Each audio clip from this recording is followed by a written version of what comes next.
Una fiesta donde la gente pueda disfrutar de un gran espectáculo. Penyerang timnas Indonesia yang memukau di Piala AFF. Pertama, Bambang Pamungkas. Bambang Pamungkas pernah 4 kali tampil di Piala AFF, yakni pada edisi 2000, 2002, 2008, dan 2010. Performa terbaik Bambang Pamungkas terjadi pada Piala AFF 2002. Saat itu, PP menjadi pencetak gol terbanyak dengan torehan 8 gol. Sayangnya timnas Indonesia gagal meraih gelar juara. Tim Garuda kalah lewat adu tendangan penalti dari Thailand di Gelora Bung Karno.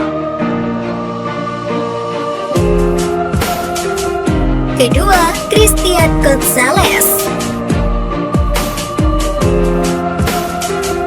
Pemain kelahiran Uruguay tersebut hanya 2 kali tampil di Piala AFF. Namun debut Christian Gonzalez pada Piala AFF 2010 layak untuk dikenang.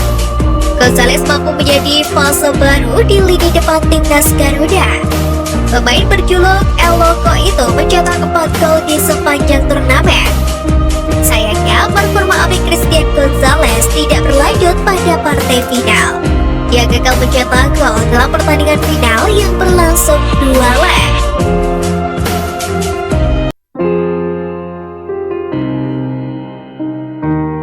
Ketiga, Boaz Salosa. Boaz Salosa menjadi fenomena pada Piala AFF 2004. Saat itu, Boaz yang baru berusia 18 tahun mampu menampilkan permainan yang luar biasa. Boaz menjadi rekan duet yang luar biasa bagi Ilham Jaya Kesuma di lini depan. Boaz mampu mencetak 4 gol di sepanjang turnamen. Sayangnya, striker asal Papua itu mengalami patah kaki pada leg pertama final Piala AFF 2004. Pada Piala AFF 2016, Boaz Salosa berkesempatan untuk membayar kegagalannya pada 2004. Namun lagi-lagi timnas Indonesia kalah pada partai final.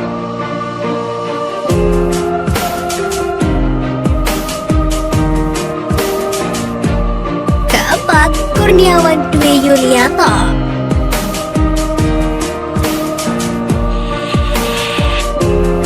Kurniawan Dwi Yulianto adalah satu di antara striker terbaik yang pernah dimiliki timnas Indonesia. Kurniawan tidak pernah menjadi top skor di Piala AFF, tapi pernah menyandang gelar lain. Kurniawan sampai saat ini masih menjadi pemain timnas Indonesia terpanjang di sepanjang sejarah Piala AFF. Kurniawan mencetak 13 gol di Piala AFF. Dia tertinggal 6 gol dari penyerang andalan Thailand, Tera Sildangga, yang menjadi pencetak gol terbanyak di Piala AFF. Hanya Bambang Pamungkas, striker lokal, yang mendekati pencapaian Kurniawan. PP mencetak 12 gol sepanjang karirnya di Piala AFF.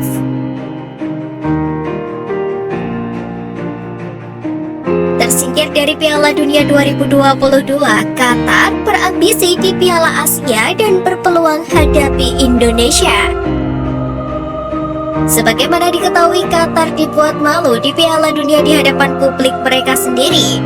Hal tersebut lantaran harus tersingkir di babak penyisihan grup Piala Dunia 2022. Usai menelan 2 kekalahan di 2 laga awal, yakni melawan Ekuador dan Senegal.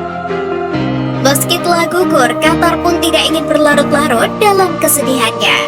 Sang pelatih Felix Sanchez kini mengaku mengalihkan fokus skuadnya. Juru taktik asal Spanyol itu mengisyaratkan tim asuhannya akan bersiap untuk Piala Asia 2023. Di mana pada turnamen itu skuadnya diperkirakan akan mengalami banyak perubahan pemain. Kami memiliki beberapa pemain muda dan pemain yang lebih berpengalaman. Tujuan kami sangat jelas, kami akan mengalami pergantian generasi. Beberapa pemain akan pergi, yang lain akan datang. Kami mungkin memiliki pemain baru di Piala Asia tahun depan. Beberapa pemain tidak bisa bermain sebaik mungkin untuk waktu yang lama. Tapi itu bukan akhir dari sebuah siklus. ucap Felix Sanchez dilansir dari The National News. Sebatas informasi, Qatar akan kembali menjadi tuan rumah Piala Asia 2023. Turnamen tersebut dijadwalkan berlangsung mulai Jumat 16 Juni hingga Minggu 16 Juli 2023. Qatar pun memiliki peluang untuk bertemu dengan timnas Indonesia di ajang tersebut. Sebab Al-Anabi saat ini berada di pot 1 dan skuad Garuda berada di pot 4. Pesan Sintayong usai TC Timnas U20 Indonesia di Eropa usai. Pemain Timnas U20 Indonesia KD Arel mengungkapkan pesan Sintayong setelah pemusatan latihan atau training center di Eropa berakhir. Pelatih Timnas Korea Selatan pada Piala Dunia 2018 Rusia tersebut mengungkapkan rahasia kunci menjadi pemain profesional. KD Arel mengatakan, Sintayong berpesan agar pemain Timnas U20 Indonesia tetap menjaga fisik dengan baik. Yang pasti recovery itu paling penting. Kami harus menjaga kondisi sebaik mungkin karena instruksi dari Coach Sintayong bahwa pemain hebat adalah pemain yang bisa menjaga kondisinya fit setiap saat. Ucap KD Arel.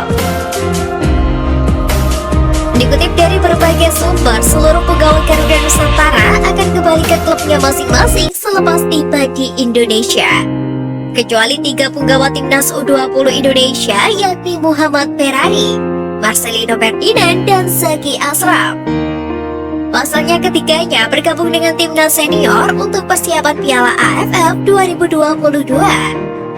Harapannya dengan pengalaman ketiganya selama TC di Eropa, baik Muhammad Ferrari, Marcelino Ferdinand, dan Zaki Ashraf mampu menambah kekuatan skuad Garuda yang akan berlaga di Piala AFF edisi tahun ini.